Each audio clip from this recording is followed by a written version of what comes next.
Now to a new theory in a cold case that has stumped investigators for more than 30 years. Yeah, the body of a popular cheerleader found in the back of a burned car was always considered a murder case. But could it have been an accidental death? It's a case we first profiled in 2017 in our Missing Pieces series. Here's Grace White.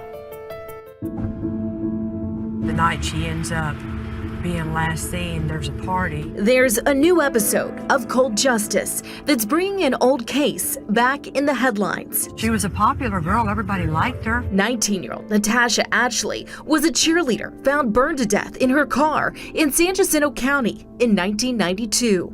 And in the show, former Harris County prosecutor Kelly Siegler introduces a new theory. I think that it was a horribly tragic accident.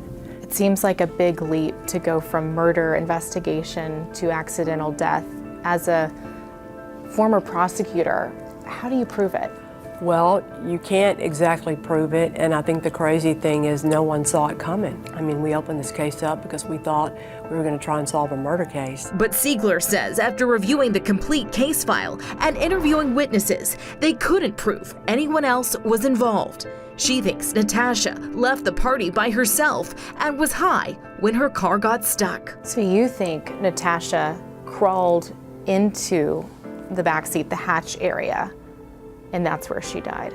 I think that whatever was going through her mind that night, whatever was happening in her mind in that car that night, caused her to panic or freak out and try to get away or get out. But there was one question Siegler says she wasn't able to answer. I don't know what started the fire. I wish to God that we could say what started that fire. She says the lab that came up with the drip gas theory, meaning some kind of accelerant siphoned off nearby oil wells was used, wasn't able to be corroborated because the lab is no longer in business. Once you've seen your sister's burned remains, no, you never forget that. We interviewed Natasha's brother, Chad Woodard, on our own Missing Pieces series in 2017. It must be Chad. He was also interviewed on Cold Justice, but says the results of their investigation were something he never expected. But I just can't believe that that's what happened.